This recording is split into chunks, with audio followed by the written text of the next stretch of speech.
Hello friends, I am Seema Sharma from Tutorpedia. Assessment for learning के अंदर part 7 तक मैंने क्वेश्चंस आपके साथ शेयर कर लिए थे। ये पार्ट 8 से क्वेश्चंस हैं। ये बहुत ही ज़्यादा लेंदी सब्जेक्ट है, तो इसके अंदर सीरीज़ जो है वो बनती चली जा रही है एंड हर किसी टॉपिक में से क्वेश्चंस को निकालना और बनाना and it's really going to be lengthy और हर टॉपिक जो है वो इसका इंपॉर्टेंट है। ठीक है, तो शुरू करते हैं क्वेश्चन नंबर 1 से। The test which help us to know the knowledge of the student. कौन सा टेस्ट होता है जो हमें स्टूडेंट की नॉलेज के बारे में बताता है? ठीक है, उसकी नॉलेज को एक्चुअल में उसकी नॉलेज जो है वो हम सही मायने में एनालाइज कर पाएँ। ये हमें किससे पता चलता है? अचीवमेंट टेस्ट से, ऑब्जेक्टिव टाइप टेस्ट से, रिटन टेस्ट से, या फिर none of the above. It's option number 2, that is objective type test. ठीक है, जो MCQs होते हैं वो एक्चुअल नॉलेज को एनालाइज कर पाते हैं in comparison to the subjective. जो रिटन होता है उसमें इतना नॉलेज का हम पता नहीं लगा पाते, लेकिन जो ऑब्जेक्टिव टाइप टेस्ट होते हैं इसके अंदर एग्जैक्ट हम उसकी नॉलेज का पता लगा सकते हैं। Then comes the question number 2, benefits of the objective type test are. जो ऑब्जेक्टिव टाइप्स टेस्ट होते हैं, जो MCQs बेस्ड होते हैं, इनके क्या बेनिफिट्स हैं? एडमिट ओनली वन आंसर, ये सिर्फ एक ही आंसर को एडमिट करता है। ठीक है, no personal likes and dislikes, इसमें पर्सनल आप इसको बायस होकर के आप लोग इसे इन्फ्लुएंस नहीं कर सकते। ठीक है, आपके लाइक्स और डिसलाइक्स यहाँ पे मैटर नहीं करता।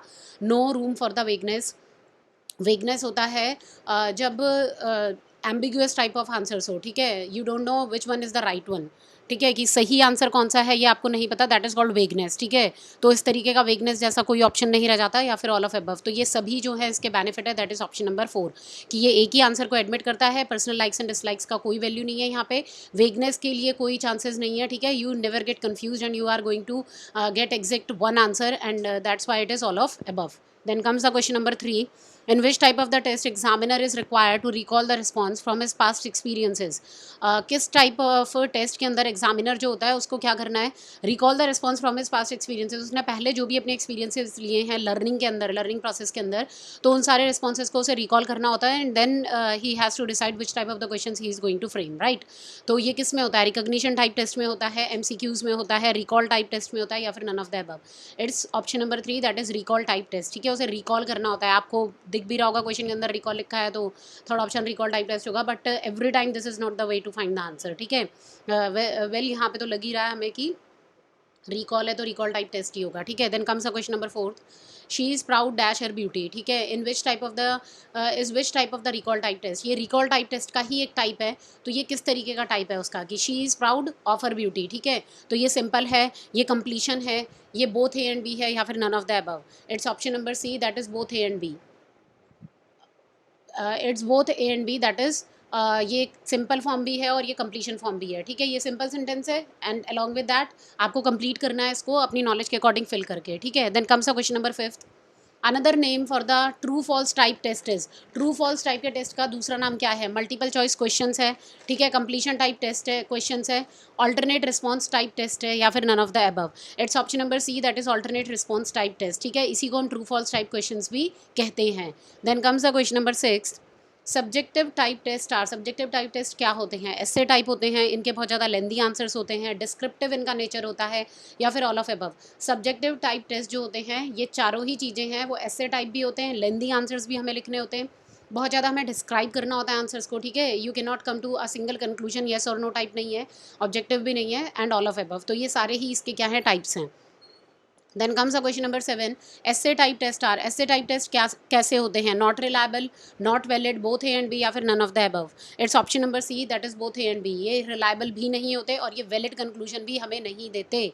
ठीक है, रिलायबल कैसे नहीं होते हैं? ठीक है, देखो, रिटन टेस्ट है, one of the question has been asked from you, और आप लोग क्या कर रहे हैं कि बच्चे क्या करते हैं उसे बहुत ज़्यादा लेंदी लिखते चले जाते हैं। ठीक है, जितने की रिक्वायरमेंट नहीं है वो भी लिख रहे हैं, and examiner doesn't come to know कि ये एग्जैक्टली बच्चा क्या बताना चाह रहा है। वो मिसगाइड हो जाते हैं, पता नहीं चलता है, वो एग्जैक्ट पॉइंट के ऊपर नहीं होते हैं, कुछ भी लिख देते हैं।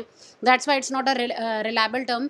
ठीक है, to analyse his actual intelligence. और नॉट वैलिड, ये सिर्फ वैलिड तो बिल्कुल भी नहीं है। ठीक है, क्योंकि ऑब्जेक्टिव टाइप टेस्ट के अंदर जो आपको इंटेलिजेंस पता चलेगा स्टूडेंट का, वो ऐसे टाइप टेस्ट के अंदर पता नहीं चलेगा। बोथ ए एंड बी, या फिर none of the above, both A and B. ठीक है, then comes a question number 8, subjective type test need improvement in, जो सब्जेक्टिव टाइप टेस्ट होते हैं उनके अंदर इंप्रूवमेंट किस चीज़ में चाहिए, क्वेश्चंस के अंदर उन्हें इंप्रूवमेंट करने की ज़रूरत है, क्वेश्चन पेपर में इंप्रूवमेंट करने की ज़रूरत है, इवैल्यूएटिंग द आंसर बुक को जब वो लोग इवैल्यूएट करते हैं at that time they need to be completely judgemental, या फिर ऑल ऑफ अबव।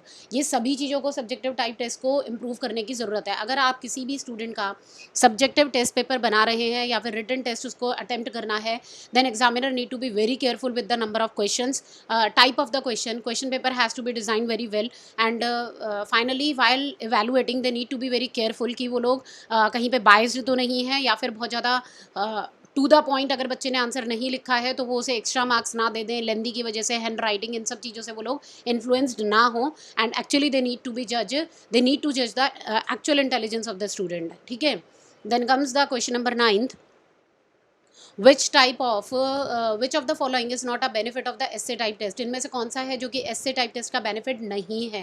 ठीक है, ये नोट को ध्यान से कंसिडर कर लेना। इजी टू कंस्ट्रक्ट, ये बनाने में बहुत आसान होता है। Improve the skills of the writing, ये राइटिंग के स्किल्स को इंप्रूव करता है। Scoring is more influenced by the spelling, hand writing, sentences structure etcetera, या फिर enable us to express views, हमें अपने व्यूज़ को एक्सप्रेस करने में हेल्प करता है। Option number 3 is the right answer, कि कंस्ट्रक्ट करने में ईजी होता है।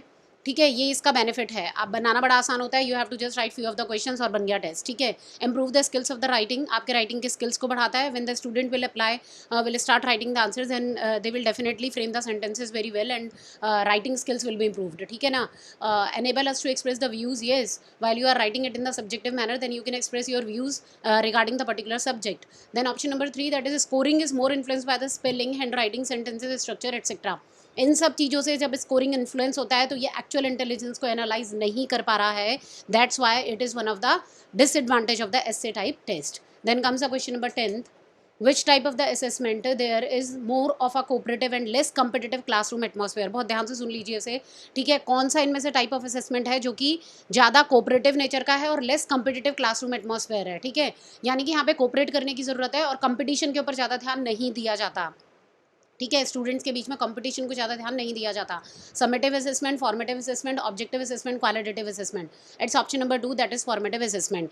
Hair in this type of the assessment teacher need to be very cooperative with the student, उन्हें हर एक पॉइंट के ऊपर बच्चे के साथ कोऑपरेटिव होना पड़ता है, so that they may learn well. ठीक है, या फिर जो भी वो उसे समझाने की कोशिश कर रहे हैं बच्चे को समझ में आ जाए। तो formative assessment that is part number 2 is the right answer. So friends, these were the 10 questions for today and soon I will upload the next video also. आप लोग कंटिन्यू रखिए अपनी प्रैक्टिसेस को। ठीक है, और नीचे लिंक में डिस्क्रिप्शन में मैंने आपको एक लिंक प्रोवाइड किया है, उसके थ्रू आप लोग इसकी PDF भी ले सकते हैं if you find it suitable for the learning, that way then you can take the PDF from there. और अगर डायरेक्ट इस तरीके से पढ़ना है तो इस तरीके से पढ़ लीजिए। और भी बहुत सारे यूट्यूब चैनल्स जो है वो वीडियोज़ बना रहे हैं। ठीक है, you can go through that and you may take this one video as your test also, इसको एक टेस्ट की तरह ले लीजिए, या फिर जैसे भी you will come to know कि आपने एक्चुअली कितना ग्रैब कर लिया अभी तक। ठीक है, and please like share and subscribe my channel. Thank you, bye.